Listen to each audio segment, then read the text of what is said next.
اس اسم اعظم سے باہر آپ نے نہیں نکلنا.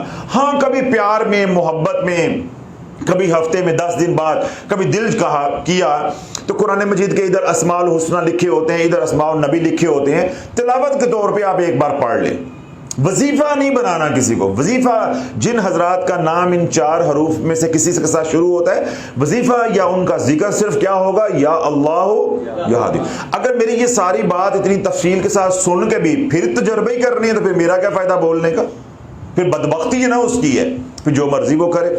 تو اب اس کا اسم اعظم کیا ہو جائے گا؟ یا اللہ ہو یا ہادی ہو. اور جس نماز سے یعنی فرض نماز کے علاوہ جن نوافل سے یا نفلی نماز سے ان حضرات کو نفع ہوگا وہ کون سی نماز ہوگی؟ صلاۃ الحاجت. اور کس دعا سے نفع ہوگا؟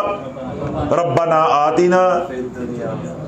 آتینا فی الدنیا حسنۃ وفی الآخرۃ حسنۃ وقنا عذاب النار. سمجھ آ گئی؟ تو پھر میں نے اس کو استعمال کرنے کا طریقہ بھی بتا دیا کہ جب کوئی حاجت آ جائے، جب کوئی پریشانی آ جائے تو کیا کرنا ہے؟ 2 رکعت نماز صلاۃ الحاجت پڑھیں گے، اس بعد کملی والے پہ درود پڑھیں گے، 7 مرتبہ اپنا اسم اعظم پڑھیں گے، اس کے بعد ہاتھ اٹھا کے اللہ سے دعا مانگیں گے. کوئی لمبا چوڑا حساب نہیں ہے، کوئی اس طرح کی ڈرامے بازی نہیں. اللہ مینوں اے دے دے تے مینوں اے دے لے، میرے کو اے انج کر دے تے انو انج کر دے. اللہ کے بندے بننا ہے، اللہ کے مشیر نہیں بننا، ورنہ اللہ زمین میں گاڑ دے گا اللہ کو مشورے دے ہوگے تو. اللہ نہ کرے کوئی باہر دکان پہ ہیں، دفتر میں ہیں، کسی ایسی جگہ پہ ہیں کہ آپ مشکل میں آ گئے، کوئی پریشانی آ گئی یا آپ کو کوئی رہنمائی چاہیے. اب وہاں آپ وضو تو نہیں کر سکتے یا وہاں آپ نماز تو نہیں پڑھ سکتے. کوئی تھانہ کچہری ہے، آپریشن تھیٹر کے باہر کھڑے ہیں، کوئی ایسی جگہ ہے، دفتر میں کوئی پریشانی آ گئی ہے تو وہاں آپ وضو کرنے چلے جائیں گے یا مصلی ڈال دیں گے؟ نہیں. اس وقت آپ نے صلاۃ الحاجت نہیں پڑھنی. آپ براہ راست اسم اعظم استعمال کریں گے اور دعا پڑھیں گے. پھر اس وقت کیا کریں گے؟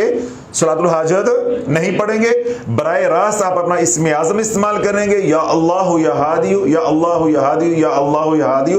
7 بار اول وقت درود پاک، درمیان میں دعا پڑھیں گے. بس معاملہ اللہ کے سپرد. پھر اللہ کے کام ہیں کہ رستے کھول کے آپ کو دینا. کیوں آپ اللہ کو پکار رہے ہو؟ یا ہادیو، یا ہادیو، اے ہدایت دینے والے، اے ہدایت دینے والے، اے بند رستے کھولنے والے، اے منزل کو دکھانے والے، اے رستے کو سلجھانے والے. پھر اللہ رستے سلجھائے گا کہ انج جانا ہے یا انج جانا ہے، یا واپس جانا ہے یا آگے جانا ہے. تو اللہ کا کام ہے، آپ نے مشیر نہیں بننا. میں نے پہلے بھی بات سمجھائی، اب دوبارہ دہرا رہا ہوں کہ جتنا سائل بنو گے، سوالی بنو گے، منگتے بنو گے، فقیر بنو گے کہ جن کا نام اے سے، الف سے، الف مد آ سے، عین سے شروع ہوتا ہے، ان کا اسم اعظم ہوگا یا اللہ ہو یا ہادی ہو. ان کو جس نفلی نماز سے نفع ہوگا وہ ہوگی صلاۃ الحاجت. جس دعا سے نفع ہوگا وہ دعا ہوگی ربنا آتینا فی الدنیا حسنۃ وفی الآخرۃ حسنۃ وقنا عذاب النار. اور میں استعمال کرنے کا طریقہ بھی بتا دیا. اگر تو آسانی ہے تو 2 رکعت نماز صلاۃ الحاجت پڑھ کے اول و آخر ایک بار درود پاک، 7 مرتبہ اپنا اسم اعظم پڑھیں گے، ایک بار دعا پڑھ کے اللہ سے مانگیں گے، انشاءاللہ کرم ہو جائے گا.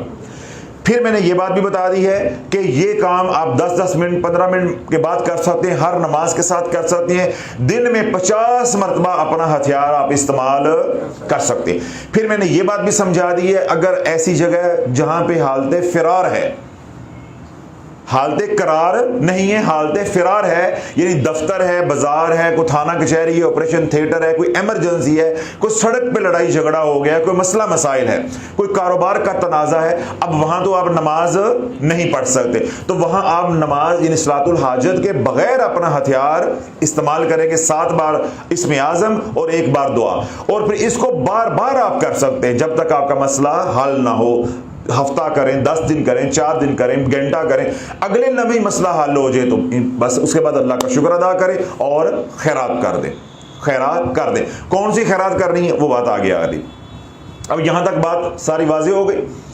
اب آگے ہے کہ وہ تمام حضرات جن کا نام الف سے، الف مد آ سے، عین سے اور اے سے شروع ہوتا ہے، ان کو جس درود پاک سے سب سے زیادہ نفع ہوگا وہ درود ابراہیم ہے، نماز والا درود پاک.